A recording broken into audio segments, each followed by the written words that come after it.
Good morning, everybody. It is Ruthie Rocks, and it's December 21st, and Christmas is just a few days away. Actually, 4. Sunday will be Christmas Day, and the new year is 10 days away. And we're going to look ahead today for just a second. But first, what's going on in Las Vegas? Well, we have 120 days of inventory. That's healthy. That's 4 months. That's good. And that's based on November's figures of 68 homes sold a day. This month, we're selling 60 a day, but as we know, during the end of the month, more closings happen and it will adjust that figure probably upward. The investors are still buying 30 homes a day. And again, investors are not, I should say non-owner occupieds, because the way the MLS reports it, some of those could be second homes. But anyway, those are non-owner occupied. And that's what the heading actually says. But that's 30% of our daily sales. So that's a lot. Okay, our year to date, not December, but year to date. And then we have the $1 million homes haven't waned all year. We're still doing 4 to 5 a day. And the $1 million homes actually make up 10% of our market. And that's huge. That's huge. That's never happened before, except last year and this year. So people are coming to Vegas and buying those $1 million homes. We have a median price right now of about $430. I haven't adjusted it yet, but I will show you that if you are out there trying to get listings and wonder how this all plays out with the median being adjusted. So if the median is 430 and you go back to 2011, I have just done a little subtraction to show what the gain would be. And you where it says median price, you can put in the price of the home that what they paid for their home, and then you can figure out what their gain is. But look, everybody, if people bought homes at the end of December, they've and paid 365 median, they've made a healthy gain. Even people that bought in January have made $5,000 if they bought a median price of 425, and that all adjusts accordingly.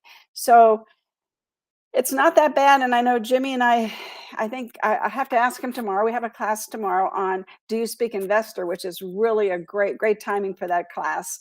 Anyway, if you will just look at, what value there is. Jimmy suggested 420 would be the lowest we could go. And I said 425, and we're both wrong so far. And I don't think that's going to change much as what I see now in the market. And as I do the daily stats, we're still hanging in there with the 430-ish price, 430, 435-ish. So anyway, that's this is good for you to use when you go on listings, and we need more listings. And when you show this to buyers, you see that even in this, bad economy, I'll call it. I don't know if we call it a recession yet or not, but even in this bad economy, the prices of homes, they continue to go up. So that's something that you can maybe help get buyers off the fence. And what Brian Buffini says is buy now, refi later. And again, I told you the other day, just show them the interest deduction they get with that higher interest rate and evaluate that against perhaps the gain. Dr. Young says it's going to be a 10% gain next year in appreciation. So we'll see, because they all predict that the interest rates are going to go down toward the end of the year. And if that happens, then we will have appreciation. So we'll have appreciation anyway, I suspect, but in any event, the end of the year will tell the tale. And then 2024 should be a really good year. So looking ahead, 2024 is going to be a banner year. So you all have a whole year to get ready for your battle plan and get listings and get people to know, like, and trust you. Get familiar. Start using printed materials because, TikTok might go away. So as I've always said, the social media platforms are rented ground. So you have to make sure that you are doing your pop buys if you're a Brian Buffiniite, or just stopping by to meet and greet people, have open houses. Maybe your open house plan this year should be on fire, because you will get looky-loos that become buyers. And some of those looky-loos might be from California, and they're wanting to move here because California is having quite a challenge, on many fronts. So we're going to continue to have people moving here from California. I had lunch, I think it was last week, with a broker from California, my dear friend Steve, and I've had him on my show a couple times, and things are not getting better in that part of the world, the United States. So anyway, just saying that might be where you target your buyers, and if you're getting listings, perhaps you can get those buyers to buy one of your listings, and that happens, doesn't it? Yeah.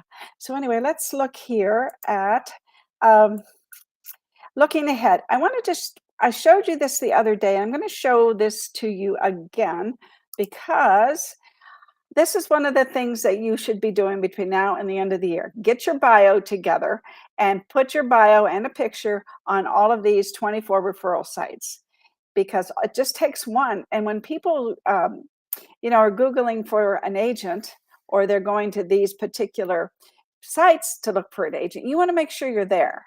And I think I've told you many times that um, George Caprios has gotten so many uh, leads and buyers and sellers, and he is on homelight.com. So if you look him up on Homelight, kind of look at what he's put on his bio and maybe do what he says. Look up George Caprios in Las Vegas on these sites, and see what bio he has, because it's working for him. Anyway, just a suggestion, but I strongly suggest it, because one deal, two deals next year could make all the difference. And we know that the market, we're doing less than half the deals that we did last December. And we'll see how that continues through the coming year. All right, so the coming year, I found this from Tom Ferry, and I want to play it because, I talk about the dash. When you get to a certain age in life, your friends, your family, people pass on, and there's a dash on a tombstone. So this has to do with your dash, because now's the time to make that dash really count. So let's listen to what Tom Ferry has to say. I'm going to mute myself. On your bed, what's going to matter most to you? As you think about the results you want to produce next year, so many people get caught up in what is everyone else going to say about my new behavior, my new actions, my new goals, the ambitions I'm going for. And what I want to remind you of is this beautiful quote. It's not about who's going to let you get to your goals. It's who's going to stop you. You take on the mindset that nobody's going to stop me, that it doesn't matter about the opinions of other people, it doesn't matter what everybody else is thinking. On your deathbed, what's going to matter most to you? How you live the dash of your life, or what everybody else was saying? Think about it and then act on it.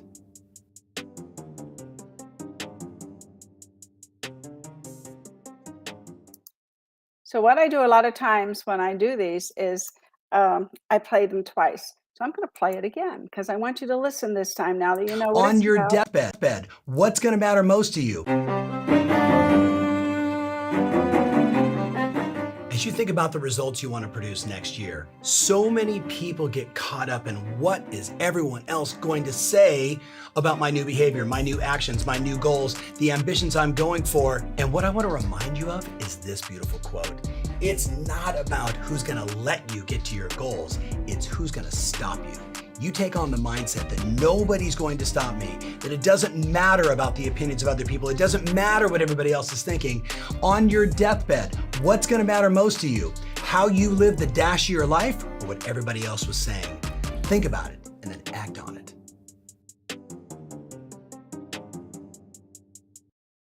So I think that's pretty powerful. And hopefully you'll listen to it a couple times till it resonates. It's not that you don't know this, but it's hearing it sometimes that makes the difference. It's hearing things that make you think twice about them, and you hear them enough, and all of a sudden you think, oh, maybe I should think about that. So when you think about 2023 and you're looking ahead, you need to think about that. You need to think about your dash. So now I'm going to attempt to try something new, not new, but something I haven't done for a long time. And let's see if I can pull this off today, hopefully. All right, so the Board of Realtors did this presentation back in September. It was actually given by Applied Analysis, that's the company that does our stats for us. And I have been, many people have asked me since I mentioned this in class and then in one of my shows, that there's $26.7 billion worth of projects going on in our fair city, and they're projected and going on. So people say, well, what is that? What are they? 26 billion. That's a lot of building. So I'm going to attempt to do this. So hang with me and let's see if I can make it happen. I have to, let's see, I got to go down here and then I'm going to go to the screen and see. I'm going to watch my phone and see if it's going to work. Okay. I may just take myself off this screen altogether, but we'll see. Okay, here we go. So it looks like it's working. So this is the 26. Now I'm going to scroll through, and this is where it gets wonky. It doesn't always do what I want it to do, but there's 50. Oh, it is working. Wonderful, wonderful. There's 56 projects that are under construction right now, and there's 49 projects that are planned. And under construction is $11.5 billion, and planned is $15.2 billion. And that's where you get the 26 billion. So if we go down here, we find out that 25 of those projects are new tourism projects, and 14 of those projects are mixed use projects, and 14 are industrial projects. So the good part about this is it's not all tourism. As through the years, John and I have, always been concerned about the diversity of our job market, and it looks like now, I mean, it's pretty evened out between the industrial and the mixed use. And of course, we're always going to have a larger number of tourism projects, but we do have other projects going on, which is good for our city and good for all those people coming here looking for jobs. And 8.4 people move here every month. I mean, every hour, and that's 6,100 a month. And that's based on applied analysis research with DMV. So new tourism, they're investing $11.1 billion in that, 7.2 billion in the mixed use, and 1.2 billion in industrial. So if you go back here, you'll see that we had 14 industrial projects, and obviously they're not as expensive as the mixed use projects, and those aren't as expensive as the new tourism projects. So that's kind of how the money flows. Transportation, we have 12 new projects, public service 11, and there's 28 other, and I don't know what that other is, but there's 3.1 billion investment in the other projects. Public service, 940 million. That's a lot of money to improve our roads and public service facilities and things of that nature. Transportation, 3.1 billion. That's improving our roads for sure. And probably adding, I would say that some of that money is going to go toward the fast train that's going to be between here and Victorville, and then Victorville and California. The Fontainebleau, now that's what's expected in this coming year, and it has 3,780 rooms, and it's 67 floors, and there's 550,000 square feet of convention and meeting space. Now, that CES is coming in the first week of January, and they're expecting over 100,000 participants. And that's quite an increase from last year as we came off the pandemic scare. And here's something that really interests me, and this is the Madison Square Garden Sphere, $2 billion in construction costs, and it's expected to be finished in 2023. And if you go down, let's see, I think it is Spring Mountain, you go down that beside the Venetian on the north side, you'll see it. You'll see how this is being constructed, and the whole sphere is 516 feet tall. The inside sphere is 336 feet tall, and it's going to seat, so you can see the arena here. It's going to seat about 18,000 people. It is supposed to be one of the only shall we say, arenas of its kind from a sound and audio standpoint. So we shall see. I mean, it's a mystery to me, and I don't know enough to talk about it, other than what I just said. And then the convention center is expanding. The North Central South Halls are having a renovation. They're relocating all the offices to the South Hall, and we're going to have a new connection of the Vegas Loop to the convention center. All those things are excellent for the people who come and enjoy Vegas when they go to their conventions. And of course, here's one of my favorites, along with the MGM, the Madison Square Garden Sphere, and that is the Brightline Rail. $2.0 billion. It expected to Now it says expected. I think that's completion in 2026. And it's 216 miles to Victorville, 260 miles to Rancho Cucamonga, and it's 2 times faster than driving. Its top speed will be 180 miles an hour. So with all these things that are coming, the 26 plus billion dollars of construction and projects that are coming up and going on in Vegas, this is just going to bring more people here to enjoy those, or possibly they'll work here or live here, work there. They'll do a combination of those two things as well. So that will add to things in our city.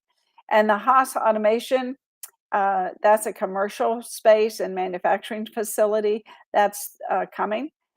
They don't have a time on that. I think that's in process though. And then the UNLV engineering section of our college, 52,000 square feet facility, 3 stories, multiple research labs, and marker space. And then the Durango Station, yeah, you're probably watching that. That's expected to be completed in 2023. 452 rooms, 2 towers, and 93,000 square feet of casino. And they say it's going to be as beautiful as Green Valley Ranch and Red Rock Casino, but it's going to be brand new. So it'll be exciting to see the decor and the design of it and how they've laid it out, because they do an excellent job. Oakview Group is building a hotel and arena, $3 billion, expected completion in 2026. It's going to have an arena, hotel, casino, and an amphitheater. And it's going to have an entertainment district. And again, I'm not privy to exactly what that is, but it'll be interesting as it evolves, to see what they're going to do. And then Evora. Evora is on 42 acres. It's 1,343 apartments. So those 8 people that are moving here every hour, 6,100 a month, are looking for places to live. Now, one of the things that you need to realize is that 6,100 people, but a lot of those are families. So they're not all looking for individual places. So anyway, just keep that in mind when you're telling people eight people an hour. But it's a lot of families and couples and things like that. The Astro Hotel, 350 million, and the timing on that is to be determined. And it's 34 floors, 4 levels of underground parking, which is really cool. So we'll see. Maybe Elon Musk with his boring company will be assisting in that.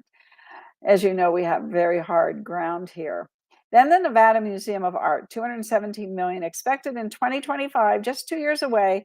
And it's going to have a sculptor garden, and it's going to be on 3 to 5 acres. So I'm really looking forward to that and seeing what type of art's going to be in there. We continue to add to our culture here with things of that nature.